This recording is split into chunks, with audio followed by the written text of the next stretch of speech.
Le soleil du matin traversait la fenêtre de la cuisine, projetant une lueur chaleureuse sur les plans de travail. Elle se tenait près de l'évier, rinçant la vaisselle, l'esprit ailleurs. La vie lui semblait plus lourde ces derniers temps, des routines sans fin, des responsabilités et des moments de solitude silencieuse. Elle remarqua à peine les pas légers qui s'approchaient jusqu'à ce qu'une voix douce parle derrière elle. « Vous voulez que je termine ça pour vous ?» Elle se retourna et le vit. C'était Samir, le domestique qui travaillait chez elle depuis plusieurs mois déjà, un homme discret, d'un calme inébranlable et d'une dévotion sans faille. Il se tenait là, les manches retroussées, les mains déjà tendues vers le torchon. « Je peux gérer », dit-elle avec un sourire poli. « Ça ne me dérange pas », répondit Samir avec un calme qui semblait dissiper la tension dans ses épaules. Avant qu'elle ne puisse protester, il avait déjà commencé à essuyer la vaisselle. Ses gestes étaient efficaces, mais empreints de soin, comme si chaque action comptait. Elle l'observa un moment, un peu plus longtemps qu'elle ne l'aurait voulu, remarquant combien il semblait toujours concentré, sans jamais chercher l'attention, mais toujours présent quand elle avait besoin de quelque chose. Les jours devinrent des semaines et leurs brèves rencontres se firent plus fréquentes. Elle se mit à remarquer les petits détails, comment il préparait toujours son thé exactement comme elle l'aimait, ou comment il ajustait discrètement le thermostat quand elle frissonnait. Il parlait rarement, sauf si on lui adressait la parole, mais sa présence avait quelque chose d'apaisant. Un soir, elle resta plus longtemps que d'habitude dans la cuisine après le dîner. Samir débarrassait la table en fredonnant un air doux. Elle s'adossa au comptoir en l'observant. « Tu sembles toujours si calme », dit-elle en riant à moitié. « Comment fais-tu ? » ?»« Je me concentre sur ce que je peux contrôler. Le reste se règle tout seul, » répondit-il en posant une assiette. Ces paroles restèrent gravées en elle. Avec le temps, elle chercha sa présence, dans le salon quand il époussetait les étagères, dans le jardin quand il s'occupait des plantes. Les conversations commencèrent à venir naturellement. Samir parla de sa mère restée au pays, de son petit frère qui comptait sur lui, et de son rêve d'ouvrir un petit atelier un jour. « Et tu devrais », l'encouragea-t-elle un soir pendant qu'ils préparaient le dîner ensemble. « Et tu es doué de tes mains, tu serais incroyable. » Il sourit, un vrai sourire, rare et sincère, qui resta dans sa mémoire bien après qu'il soit retourné à ses tâches. Elle réalisa alors que sa présence était devenue une source de réconfort discret. Elle attendait avec impatience leur conversation dans la cuisine, la manière dont il remarquait quand elle avait une journée difficile sans qu'elle ait besoin de le dire. Il y avait de la chaleur dans son silence, une bienveillance constante qui remplissait les vides de sa vie. Un après-midi, elle le vit dehors, peinant à réparer une barrière du jardin.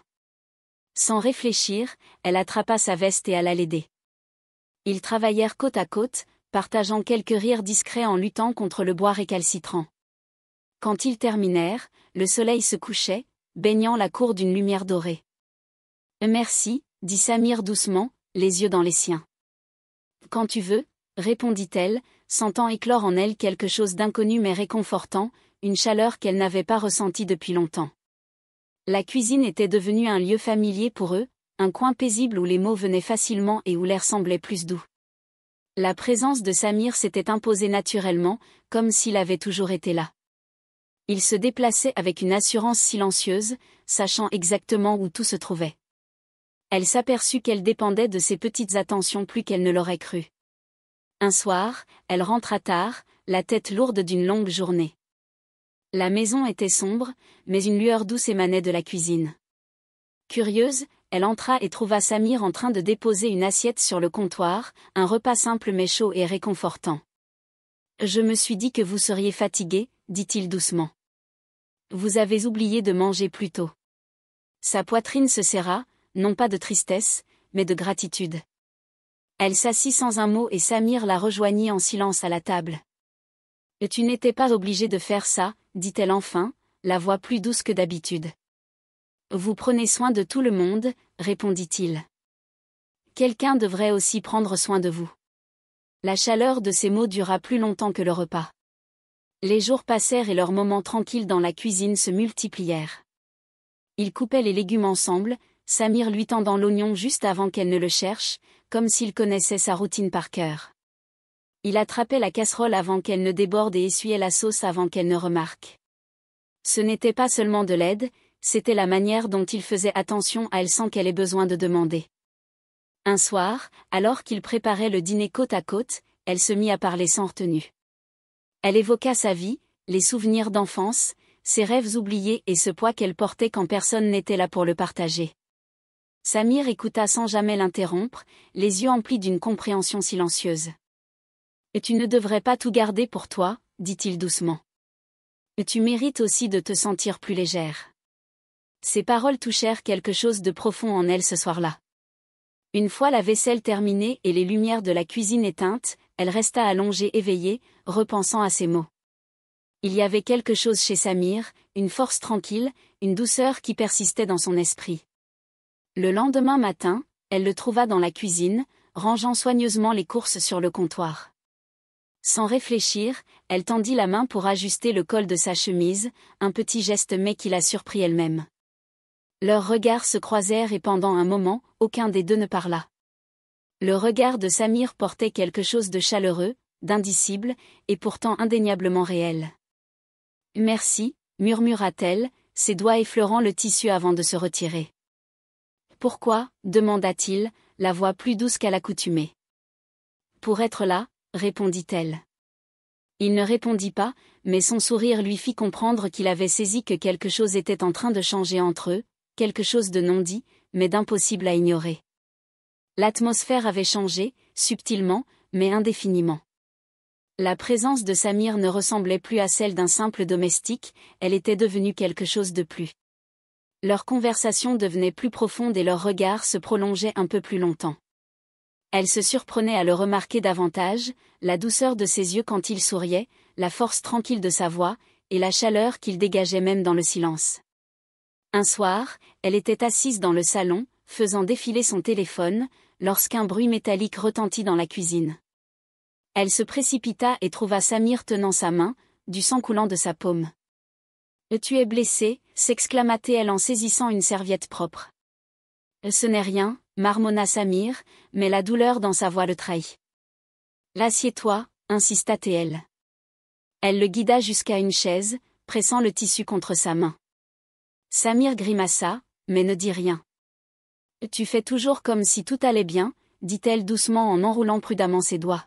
« Tu n'as pas à faire semblant. » Samir ne répondit pas tout de suite, puis d'une voix plus douce que jamais, il dit « C'est juste plus simple comme ça. » « Tu n'as pas toujours besoin d'être fort, » répondit-elle. Les jours suivants furent différents. La présence de Samir paraissait encore plus proche, comme une chaleur douce qui ne s'estompait jamais. Elle se surprenait à sourire davantage, à remarquer comment sa voix changeait quand il s'adressait à elle, comment ses yeux la cherchaient toujours, même dans une pièce pleine de monde. Un soir, alors qu'elle nettoyait la cuisine après le dîner, elle remarqua Samir debout près du comptoir. Il semblait hésitant, comme si quelque chose lui pesait. « Qu'est-ce qui ne va pas » demanda-t-elle en s'essuyant les mains. Il poussa un soupir. « Peut-être que je devrais partir bientôt. Je ne veux pas que les choses deviennent compliquées. »« Pourquoi tu dis ça ?»« Tu sais pourquoi » dit-il doucement. « J'ai franchi une ligne. Ce n'était pas intentionnel, mais je ne peux plus ignorer ce que je ressens. » Ces mots flottèrent dans l'air et pendant un instant, elle ne sut quoi dire. Puis elle s'avança, sa voix assurée. « Et tu n'es pas le seul à ressentir ça. » Les yeux de Samir s'écarquillèrent légèrement, comme s'il ne s'attendait pas à ce qu'elle avoue. « Je sais que ce n'était prévu ni pour toi ni pour moi, » poursuivit-elle d'une voix plus douce, « mais je ne veux pas que tu partes. » Il expira lentement. Sous le choc, il hocha la tête. « Je n'ai jamais été aussi sûre. » Pour la première fois, Samir se permit un vrai sourire, pas celui réservé auquel elle était habituée, mais quelque chose de plus profond, quelque chose de réel. À partir de ce soir-là, leur lien se renforça. Il ne cachait plus ses sentiments et elle ne doutait plus des siens. Leurs conversations devinrent plus naturelles, leurs rires plus fréquents. Elle trouvait du réconfort dans sa présence et Samir, pour la première fois depuis des années, avait l'impression d'être à sa place. Un soir, alors qu'ils préparaient le dîner ensemble, Samir prit sa main, non plus avec hésitation, mais avec une certitude tranquille. « Je ne sais pas ce que l'avenir nous réserve, » dit-il en entremêlant ses doigts aux siens, « mais je sais que je veux être ici, avec toi. Tu le es déjà, répondit-elle avec un sourire. La cuisine, autrefois simple lieu de routine, était devenue un espace empli de souvenirs doux et silencieux.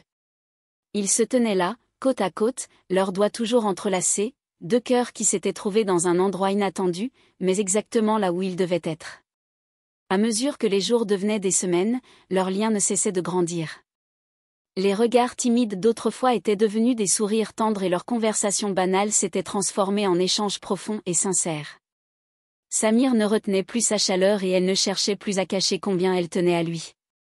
Un après-midi, elle rentra à la maison et trouva Samir en train de réparer une étagère cassée dans le salon, les manches retroussées, le visage concentré. Il affichait le même air familier de calme et de détermination. Sans réfléchir, elle attrapa un chiffon et dépoussiéra la table voisine, restant près de lui.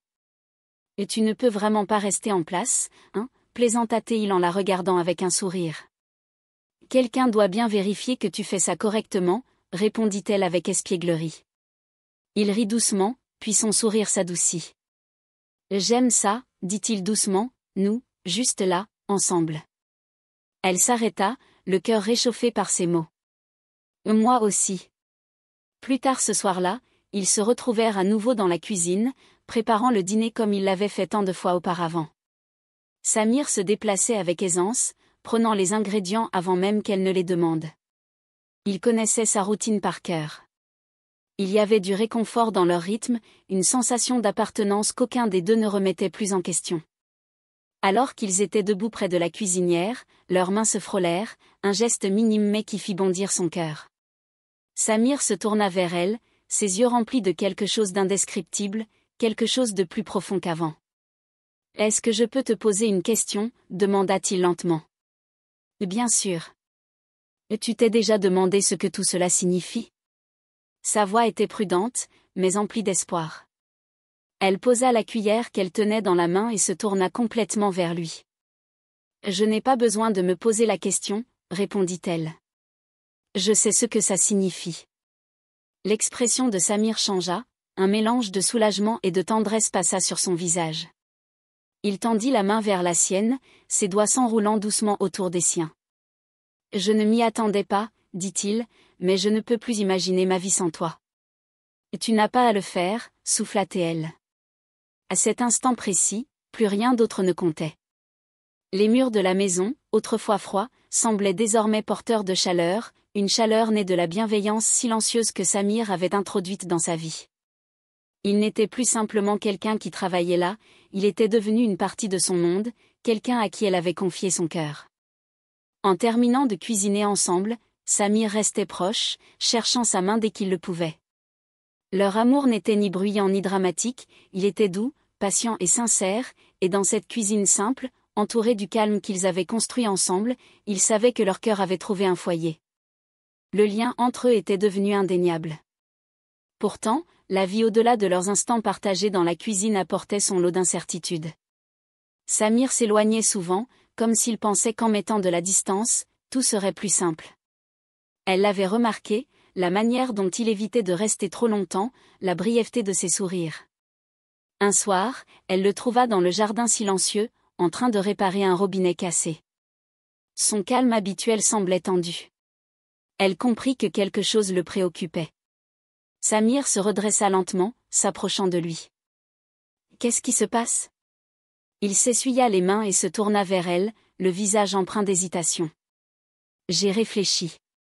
Peut-être que je devrais partir après tout. »« Pourquoi ?»« Parce que nous deux, c'est compliqué. Je ne veux pas que ça te cause des problèmes.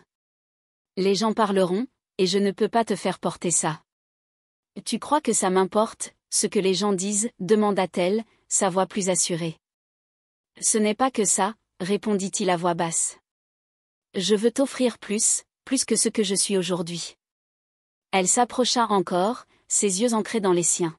« Tu ne comprends pas.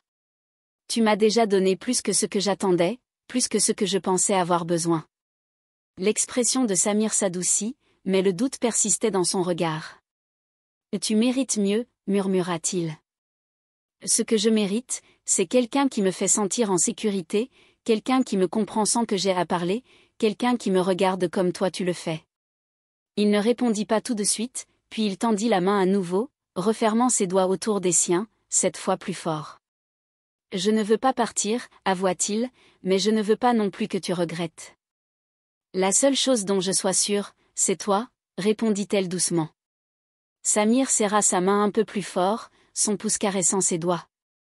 Alors je resterai, si tu veux de moi. Je veux, murmura-t-elle. Les semaines suivantes, tout sembla trouver sa place.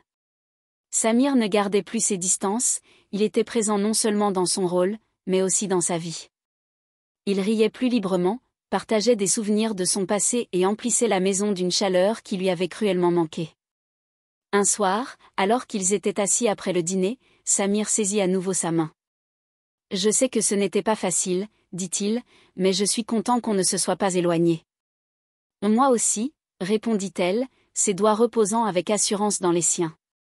Leur amour ne s'était pas construit sur de grands gestes, mais dans des moments simples, des repas partagés, des conversations douces et la promesse silencieuse qu'ensemble, ils affronteraient tout ce que la vie leur réserverait. Et dans cette compréhension tranquille, ils avaient trouvé quelque chose de plus fort que la peur, quelque chose de vrai, quelque chose qui dure.